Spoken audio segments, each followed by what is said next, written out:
Vamos a abrir nuestras Biblias en el libro de Cantares, hermanos.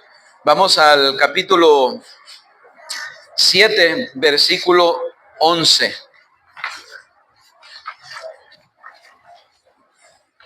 Muy bien. ¿Alguien recuerda, hermanos, cómo se llama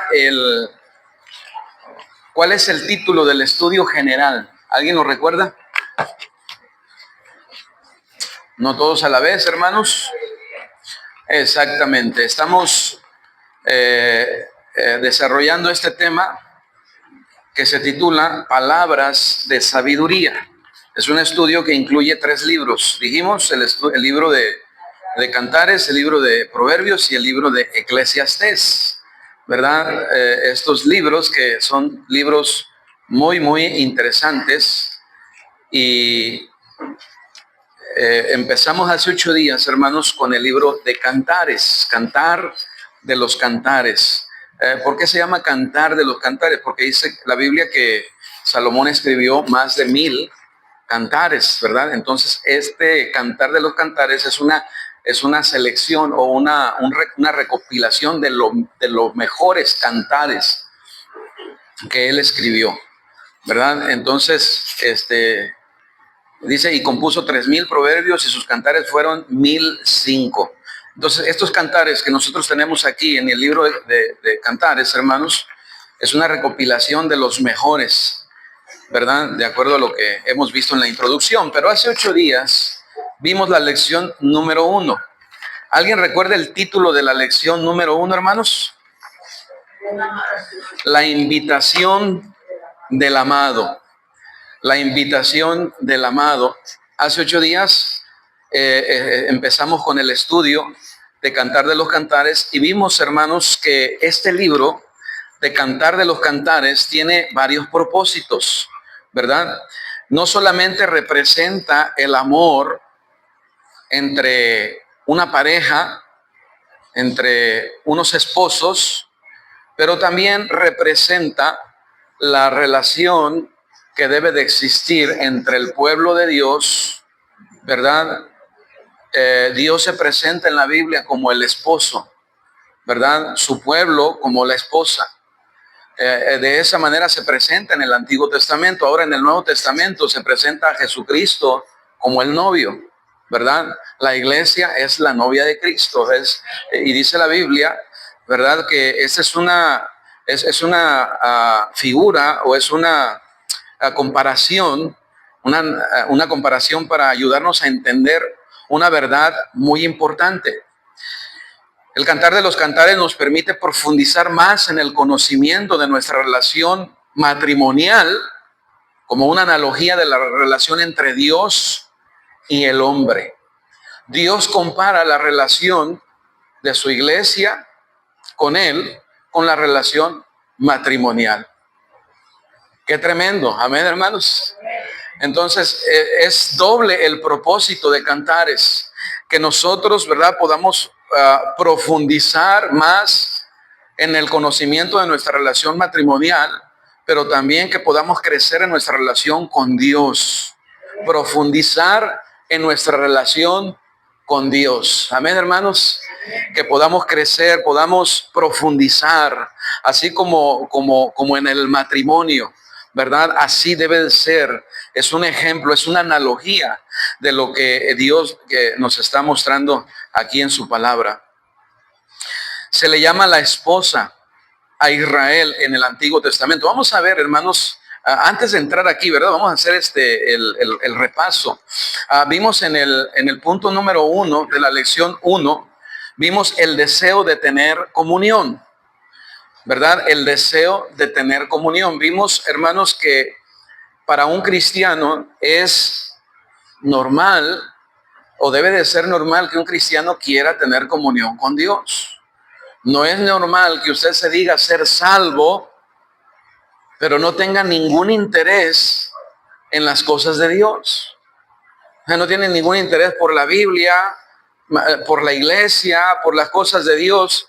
Eso no es normal, porque lo vimos hace un momento, ¿verdad? Dice, desead como niños. habla de la letra A, bajo este punto dice placeres íntimos. La esposa anhela al esposo. Aquí vimos en el capítulo 1, versículo 1 al 4. Luego la letra B, descripción personal, se describe la esposa, ¿verdad? La letra C, anhelando la comunión constante, ¿verdad? Vimos, hermano, que debe de existir esta comunión constante con el Señor, pero vimos que en el matrimonio es igual, ¿verdad? Debemos de seguir con ese anhelo y con ese deseo en nuestro matrimonio, hermano. Mire, es exactamente igual, hermano.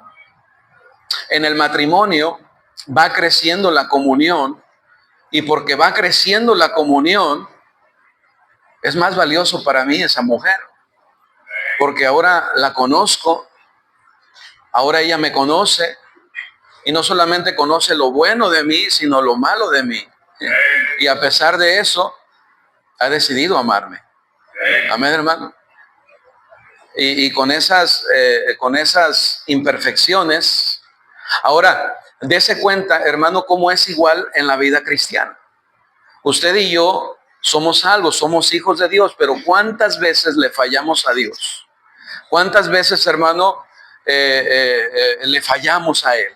¿Cuántas veces, hermano, le damos lugar al pecado en nuestra vida? Nos alejamos de Dios, nos olvidamos de Dios muchas veces. Hoy en día tenemos mucha gente que dice, yo soy un cristiano alejado.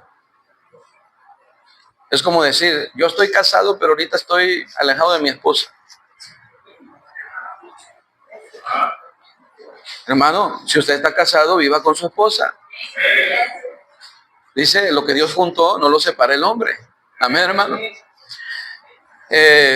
Anhelo de la comunión constante. Eso fue bajo el punto número 1, ¿verdad? Que vimos en el deseo de tener comunión, ¿verdad? Ese deseo es un deseo correcto, es un deseo genuino y es un deseo que debe de existir en el cristiano. En el matrimonio es lo mismo, hermanos. Ahora, número 2 dice la expresión del amor. Este pasaje nos habla de la comunión del rey con su esposa mientras pasean en el jardín real. Vimos las comparaciones y contrastes en el capítulo 1:9 al 2:2, ¿verdad? Ahí vimos las comparaciones. El esposo compara a su esposa, dice ahí, mire el 2, este precioso pasaje, hermanos, ahí. Estamos en Cantares, amén.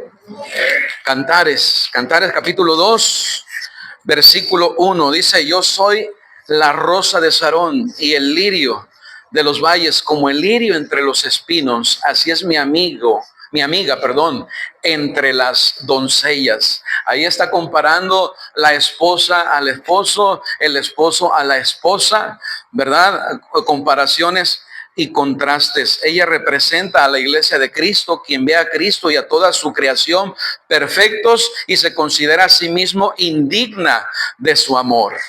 Después de escuchar las palabras de la esposa, el rey hizo otra comparación.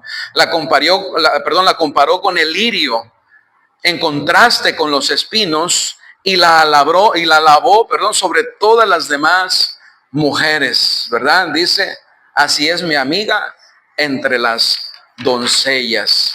Y ahí vemos una serie de comparaciones y contrastes. Luego la letra B dice experimentando el amor. Experimentando el amor. Y ahí usa algunas figuras, ¿verdad? Habla de ese, en el versículo 3, dice, como el manzano entre los árboles silvestres, así es mi amado entre los jóvenes, bajo la sombra de del deseado me sentaré, y su fruto fue dulce a mi paladar, me llevó a la casa del banquete, y su bandera sobre mí, dice, fue amor. Ahí vemos, ¿verdad? Experimentando el amor.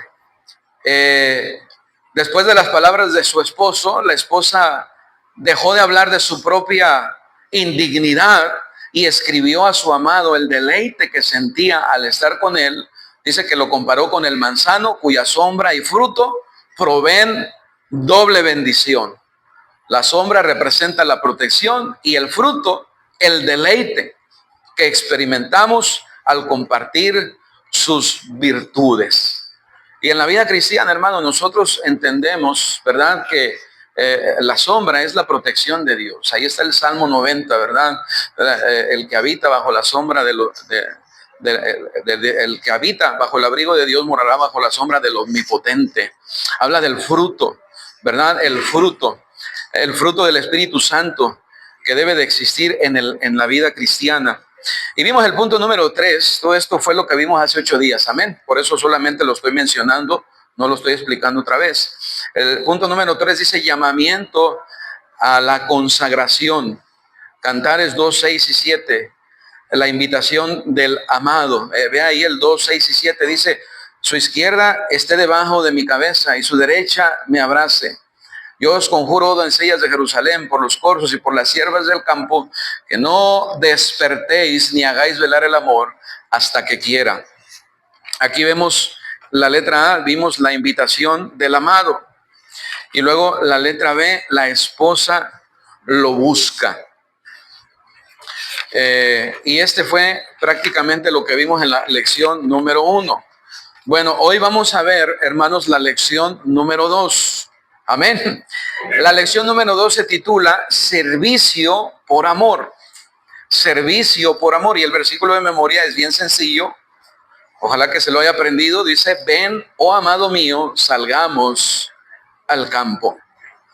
Y este versículo, pues precisamente, hermanos, se está ilustrando, ¿verdad? O se está comparando cuando habla de que el creyente puede expresar su amor por Cristo sirviéndole fielmente y testificando de Él. La palabra de Dios nos llama, hermanos, a ser testigos de Cristo. Y me seréis testigos, dice, en toda Jerusalén, en toda Judea, en Samaria y hasta lo último de la tierra. ¿Cuándo el cristiano va a ser un testigo de Cristo? ¿Cuándo el cristiano va a salir al mundo y hablar de Cristo y predicar el evangelio? Cuando esté enamorado de Cristo, hermano. Una persona enamorada está hablando todo el tiempo de aquel de quien está enamorado. ¿Cierto o no es cierto? Así es, hermano. Usted dice amar al Señor, usted dice ser un hijo de Dios y tener a Cristo en su corazón. Déjeme decirle que si eso es una verdad en usted, usted va a quererle hablar de Cristo a todo mundo, hermano. Usted va a querer compartir lo que Cristo ha hecho en su vida, ¿verdad? Él trajo el perdón de sus pecados, Él le dio la vida eterna y eso trajo un avivamiento a su vida, hermano. ¿Y cómo podemos nosotros dejar de hablar de Cristo? Cuando hay ese amor, el amor de Cristo, dice el apóstol Pablo, nos constriñe. El amor de Cristo nos constriñe. La palabra constreñir es empujar, impulsar. Eso es lo que hace el amor. Amén, hermanos. Mire, usted conoce a dos personas enamoradas, hermano. No hay cosa que no haga una persona que esté enamorada de otra, ¿cierto? No puede insinuar la muchacha que tiene sed porque ya corrió por el refresco, por el agua. ¿Cierto o no es cierto? Cuando están enamorados, cuando hay amor. No hay cosa que el hombre no esté dispuesto a darle. No hay cosa que la mujer no esté dispuesta a hacer por su esposo. Amén. Cuando hay amor, cuando existe ese verdadero amor. Y déjeme decirle que en la vida cristiana es igual, hermano. Cuando amamos al Señor, no hay cosa que no estemos dispuestos a hacer por Él. Este versículo, ahí está en primera de Romanos, perdón, hermano, Romanos.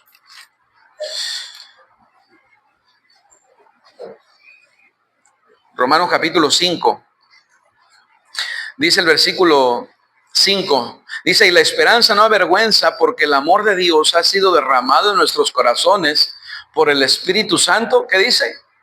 Que nos fue dado. Mire, por eso es que nosotros podemos amar a Dios y amarlo sinceramente, ¿verdad? Y de una manera correcta, Porque el amor de Dios ha sido derramado en nuestros corazones por el Espíritu Santo. Y dice la Biblia, nosotros le amamos a Él porque Él nos amó primero.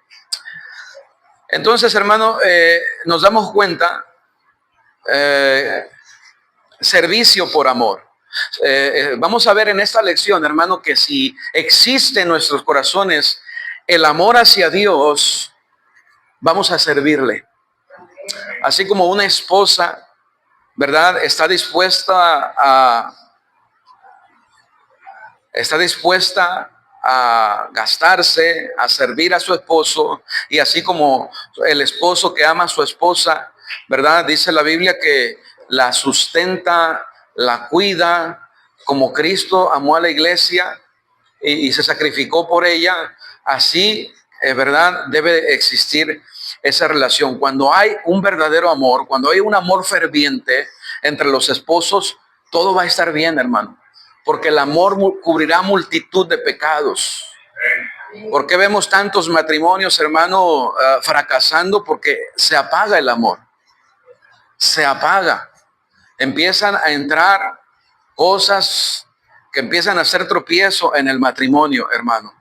Y la Biblia dice que nosotros, hermano, tenemos que edificar nuestro matrimonio, tenemos que cuidar nuestro matrimonio. Habían entrado las pequeñas zorras, lo vimos en el otro capítulo, que entraban a las viñas y echaban a perder las viñas. Y dice, cazadnos las zorras, las pequeñas zorras que echan a perder las viñas. Hermano, nosotros tenemos que estar atentos de esas cosas que vienen a nuestro matrimonio, de esas cosas que vienen a nuestra vida cristiana y empiezan a ser un estorbo. Y empiezan a robarnos, hermano, el tiempo que le pertenece a Dios, nuestro corazón que le pertenece a Dios. Entonces empieza a robar ese tiempo, ese amor que le pertenece al Señor.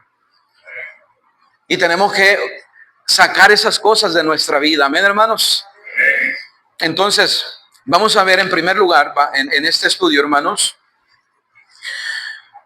Vemos ahí, dice punto número 1, atenciones a la novia.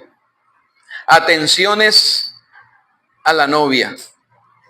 Dice el cortejo de bodas, la letra A. El cortejo de bodas. Mire lo que dice Cantares capítulo 3, versículo 6. Cantares capítulo 3, versículo 6. Dice, por las noches, capítulo 3, versículo 6. ¿Sí están ahí, hermanos? Dice, ¿quién es esta que sube del desierto como columna de humo? Sahumada de mirra e incienso y de todo polvo aromático. He aquí es la litera de Salomón. 60 valientes la rodean, de los fuertes de Israel. Todos ellos tienen espadas, diestros en la guerra, cada uno su espada sobre su muslo, por los temores de la noche. El rey Salomón se hizo una carroza de madera de Líbano, hizo sus columnas de plata, su respaldo de oro, su asiento de grana, su interior recamado de amor por las doncellas de Jerusalén. Salido, doncellas de Sión, y ved al rey Salomón con la corona con que le coronó su madre en el día de su desposorio y el día del gozo de su corazón. Estamos viendo aquí, hermano, el cortejo de bodas, es decir, la novia se está preparando para la boda. El novio se está preparando para la boda. Y qué bonito es ver a una novia prepararse, ¿verdad? Qué bonito es ver a una mujer cuando está a punto de entregarse al matrimonio, de entregarse, de hacer ese pacto, ¿verdad? Y dar ese paso en el matrimonio. La Biblia nos enseña, hermano, que nosotros, la iglesia, somos la novia de Cristo. ¿Y qué debemos hacer nosotros? Es como si nos estuviéramos preparando para ese día, hermano. Mire que cuando una mujer se va a casar, quiere que todo sea perfecto. El vestido sea perfecto, el maquillaje, los zapatos. Mira, la más mínima cosa, hermano, la quiere perfecta. ¿Cierto o no es cierto, hermano? Yo lo digo porque mi esposa sí fue. Yo cuando fui a comprarle su vestido, hermano, bueno, me dieron el costo del vestido. Y dije, bueno, ya está. pero después no, le vamos a quitar esto, le vamos a añadir esto y los zapatos y esto, y entonces cuando regresé la segunda vez, la cuenta había crecido. Porque le hizo algunos ajustes, ¿verdad? Y porque debe ser perfecto, ¿verdad? Ahí está el rey Salomón, la tsunamita, hermano, preparándose. Y vea este cuadro, porque algunos cristianos no lo han entendido. Apocalipsis capítulo 19. Apocalipsis capítulo 19. Estamos hablando de la iglesia. La iglesia es la novia de Cristo. La iglesia está esperando al novio, hermano.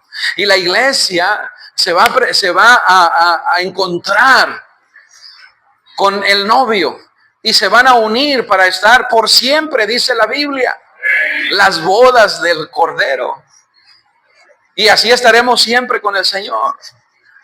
Qué bendición. Apocalipsis capítulo 19. Dice la palabra de Dios aquí, versículo 7. 19, 7. Gocémonos y alegrémonos y démosle gloria, porque han llegado las bodas del Cordero y su esposa se ha preparado. Y a ella se le ha concedido que se vista de lino fino, limpio y resplandeciente.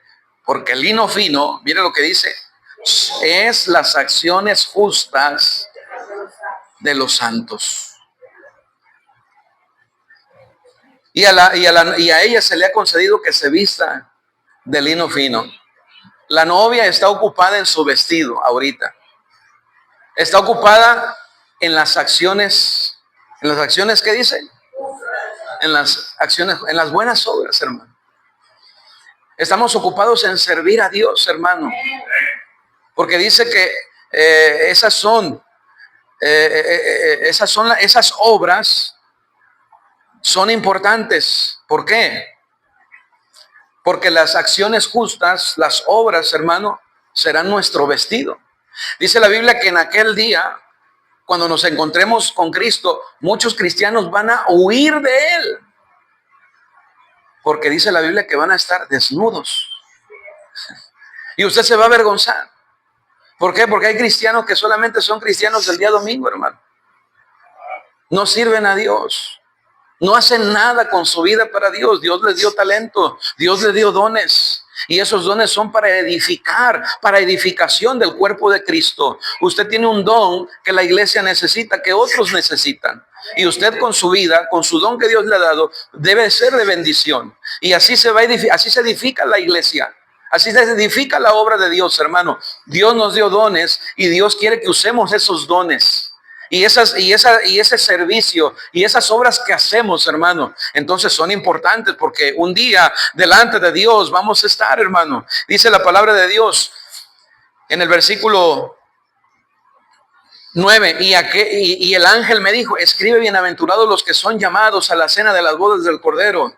Y me dijo, estas son palabras verdaderas de Dios. Bienaventurado el que es llamado a las bodas del Cordero. Hermano, usted y yo debemos de estar ocupados en esta vida, hermano, en servir al Señor.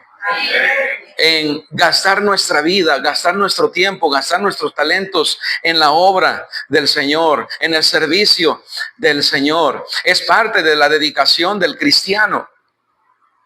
Ahora, un esposo, vea el capítulo 4, versículo 1 de Cantares, capítulo 4, versículo 1.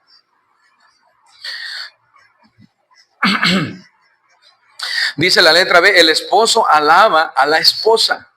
Capítulo 4, versículo 1 dice, he aquí que tú eres hermosa, amiga mía, he aquí que tú eres hermosa, tus ojos entre tus guedejas como de paloma, tus cabellos como manada de cabras que se recuestan en las laderas de Galaad.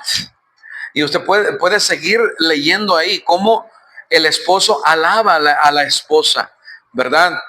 Todo eso es poesía hebrea. Quizá usted dice, eso está muy raro, ¿cómo que paloma? ¿Cómo que deja? ¿Cómo que? Eso es poesía hebrea, hermano. Amén. Pero más allá de eso, hermano, entendemos, ¿verdad? Que el esposo está alabando a la esposa y la esposa se siente indigna del amor del esposo. Y es exactamente lo que sucede, hermano, en la vida cristiana, hermano. Cuando usted entiende que Cristo dio su vida por usted, ¿no se siente usted indigno? O sea, hermano, no merecemos lo que Cristo hizo por nosotros. Él dio su vida por nosotros. ¿Quién merece lo que Cristo ha hecho por él? Nadie. Dice la Biblia que fue por gracia, es decir, un favor inmerecido. No merecíamos lo que Cristo hizo, pero Él lo hizo porque Él tiene ese amor verdadero por nosotros, hermano. Y ese es precisamente el amor bíblico. El amor es un amor desinteresado, es un amor que toma la iniciativa. Ese es el verdadero amor que debe de existir en el cristiano. Cuando nosotros entendemos el amor de Dios en nuestras vidas, nos sentimos indignos. Pero para Dios, hermano, no hay mancha en su esposa. Mire lo que dice en Efesios capítulo 5. Efesios capítulo 5. La Biblia nos enseña, hermano, que usted y yo estamos viviendo un tiempo que la Biblia llama santificación. ¿Qué quiere decir la palabra santificación? El proceso por el cual llegamos a ser más santos. La palabra santo no quiere decir sin pecado. Amén, hermano. La palabra santo quiere decir separado. Separado con un propósito. De ahí viene también la palabra santificado, ¿verdad? Entonces, la Biblia, vea cómo utiliza esta palabra para ayudarnos a entender, hermano, que usted y yo estamos en un proceso en el que estamos siendo perfeccionados. Y aunque tenemos muchos errores, muchos, ¿cómo se podría decir, hermano? Defectos, esa es la palabra correcta. Aunque tenemos muchos defectos, pero a sus ojos, dice la Biblia, que su novia, ¿verdad?, es perfecta.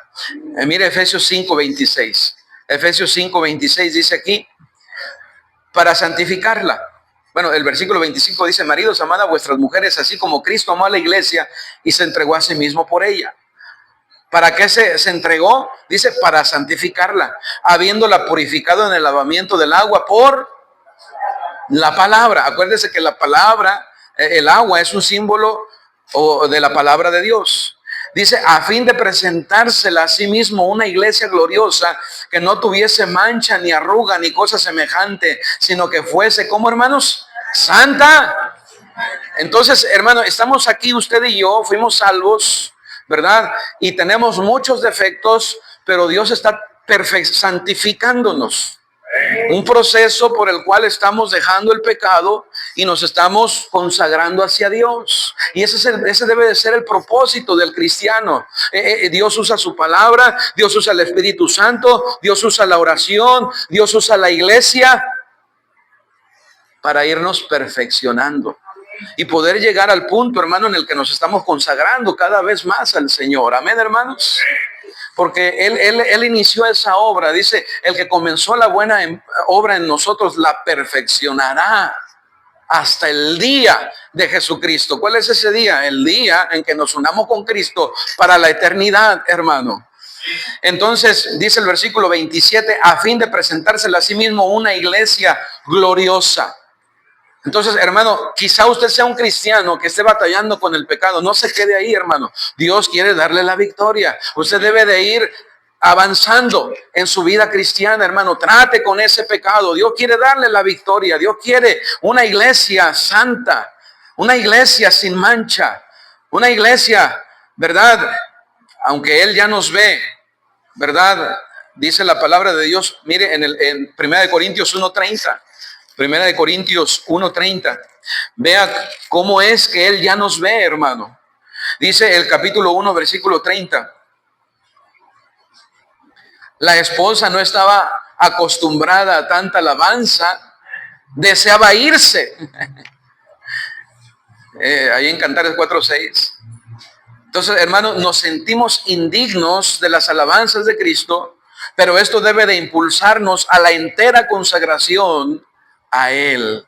La comprensión del amor de Cristo por nosotros nos inspira a servirle de todo corazón. En el 1 Corintios 1:30 dice la palabra de Dios aquí, dice, mas por Él estáis vosotros en Cristo Jesús, el cual nos ha sido hecho por Dios sabiduría, justificación, santificación y redención. Hermano, el estar en Cristo es tener todo esto. Usted estudie cada una de estas palabras, justificación, santificación y redención. Son tres doctrinas que cuando usted las estudia, se va a dar cuenta de las bendiciones que Dios nos dio en la salvación. Cuando usted fue salvo, Dios le redimió. Cuando usted fue salvo, Dios le justificó.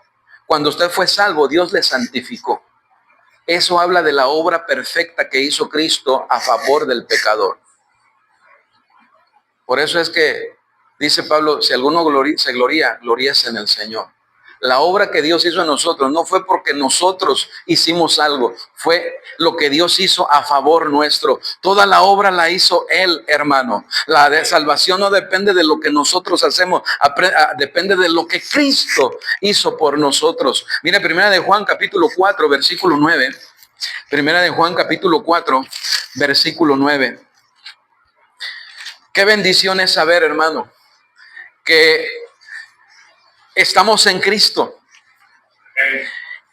Y porque estamos en Cristo, hermano, un día llegaremos a la presencia del Señor y estaremos por siempre con Él, dice la palabra de Dios. Dice, estamos ahí en 1 de Juan 4, 9 y 10. 1 de Juan 4, 9 y 10 dice, en esto se mostró el amor de Dios para con nosotros, en que Dios envió a su Hijo unigénito al mundo. ¿Para qué, hermanos?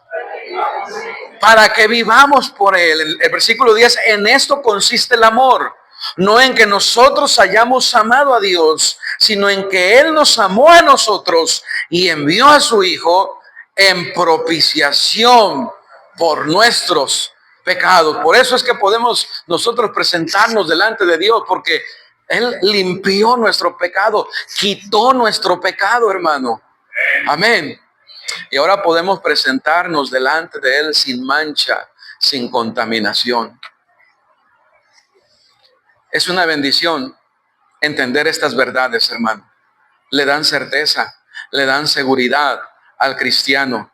Si el cristiano no tiene certeza y seguridad en su vida cristiana, no puede avanzar, hermano. No puede avanzar en su vida cristiana. Ahora, el esposo dice alaba a la esposa. Hermano, en un matrimonio deben de existir ciertas cosas que van a ayudar a que esa relación se mantenga.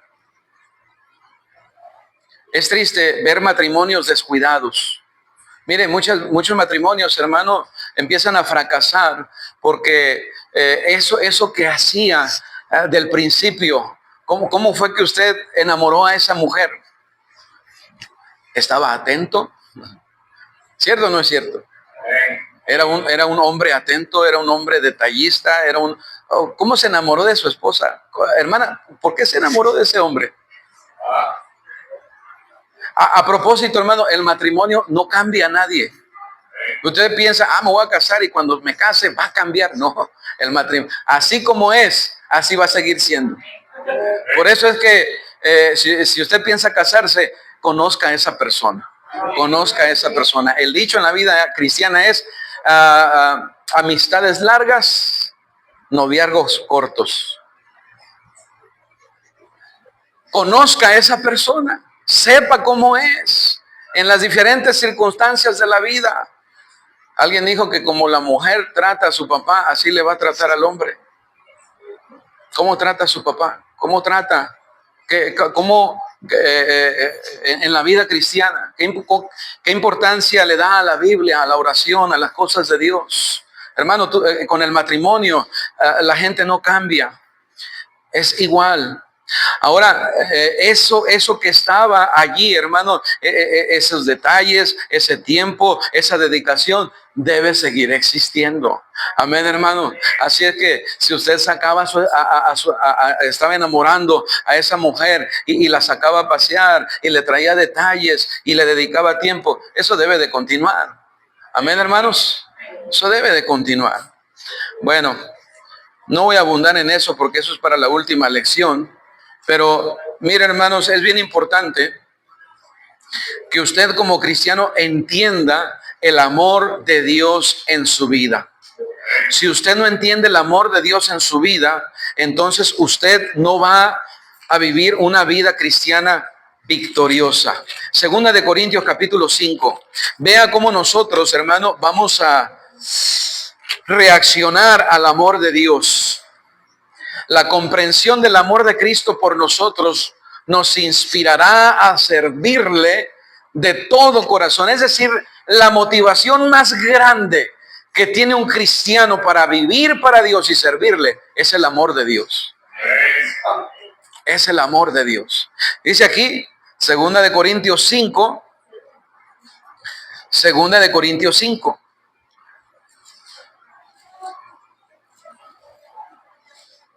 Versículo 14.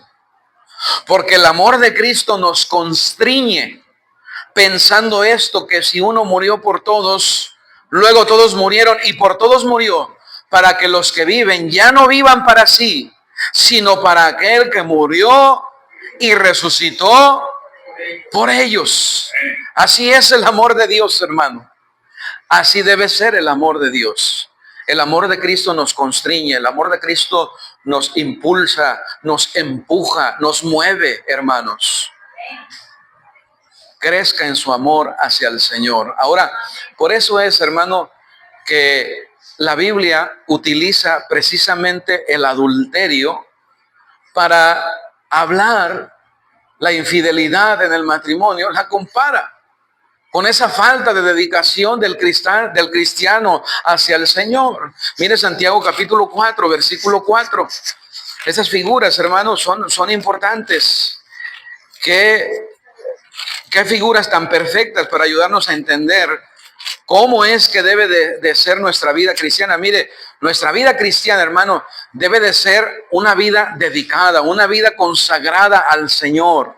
Amén. Nuestra vida cristiana, hermano, debe de ser una vida en la que nos deleitamos. Una pregunta, ¿se deleita usted en la vida cristiana?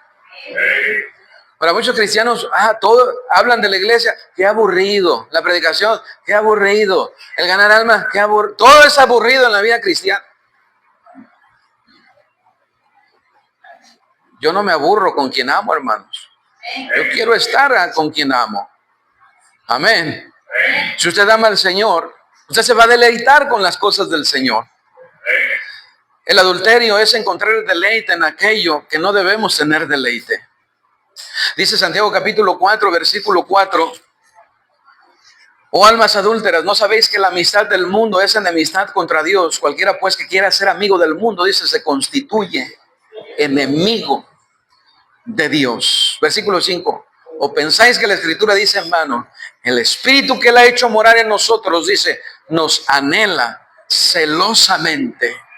Así es, hermano. Nuestra vida cristiana debe de ser un placer, un deleite, hermano. Pero cuando empezamos, hermano, a perderse, a ver ese deleite, cuando empezamos a encontrar ese deleite en otras cosas, ya no tengo tiempo para Dios. Ya las cosas del Señor ya no me mueven, ya no me motivan. Mire lo que dice Primera de Juan capítulo 2, versículo 25. Primera de Juan capítulo 2, versículo 25. Cuando el cristiano encuentra ese deleite en su vida cristiana, hermano, entonces es un cristiano que va a crecer en su amor hacia Dios. Va a crecer en su comunión con Dios. Dice Primera de Juan capítulo 2, versículo 15. Primera de Juan capítulo 2, Versículo 15. No améis al mundo, dice, ni las cosas que están en el mundo. Si alguno ama al mundo, el amor del Padre, ¿qué dice? No está en él.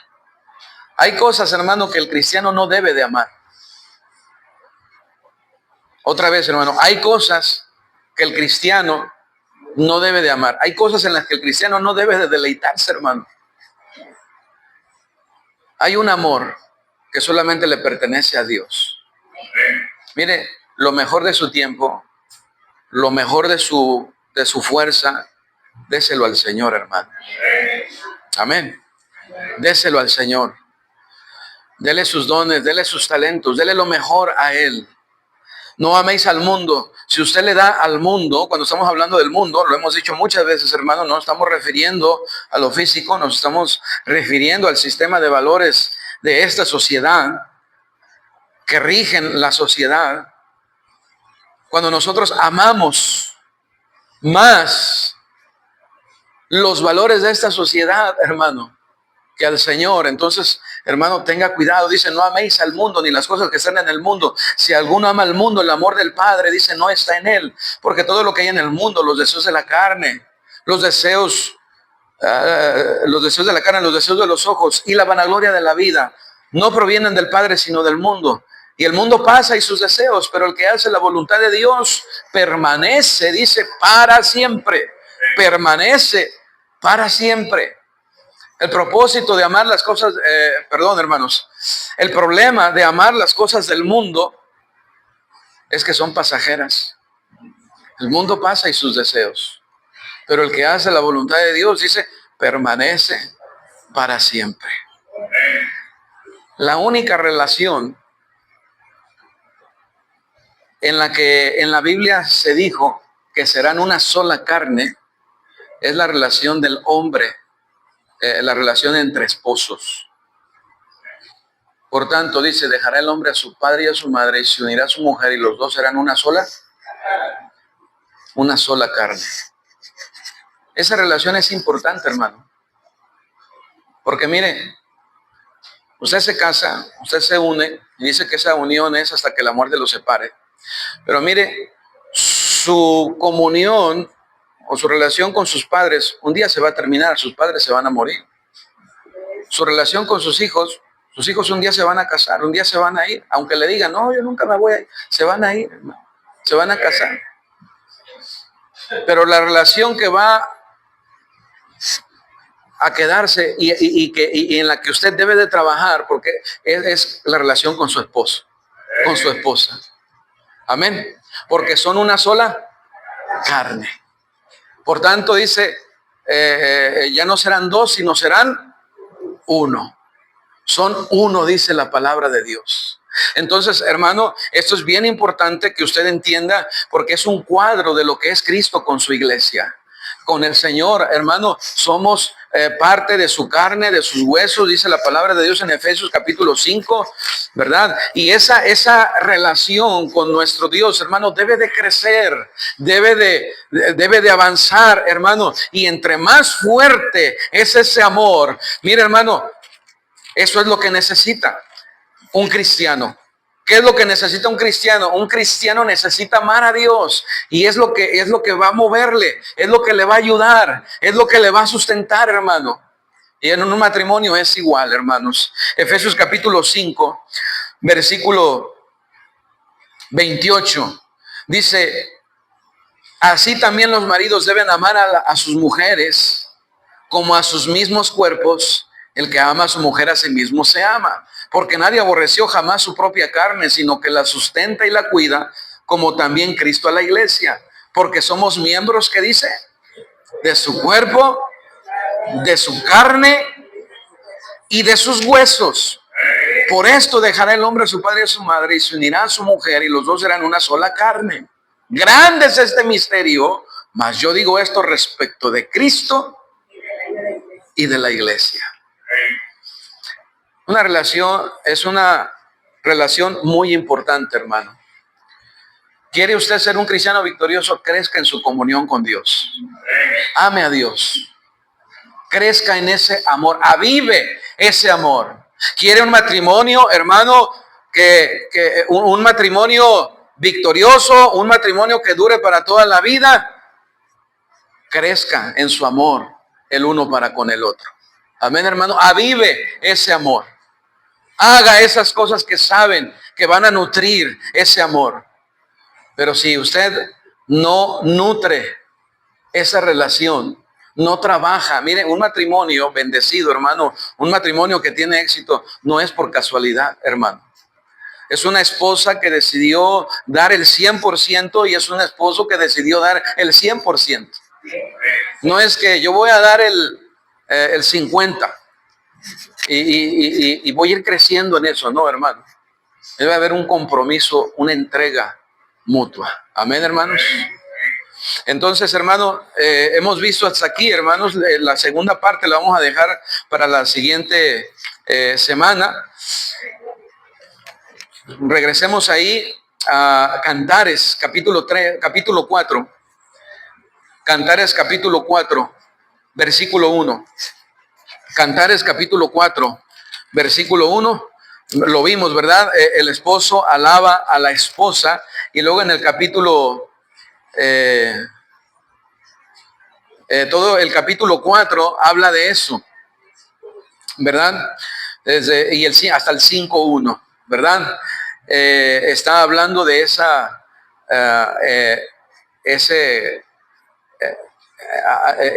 se alaba, el uno al otro se alaban, ¿verdad? Qué bendición, hermanos. Bueno, vamos a orar en esta mañana, hermanos. Vamos a orar. Padre, gracias por tu palabra. Ayúdanos, Señor, a seguir entendiendo cada uno de estos principios, Señor. Que cada uno de nosotros, Señor, podamos crecer en comunión, Señor. Que cada uno de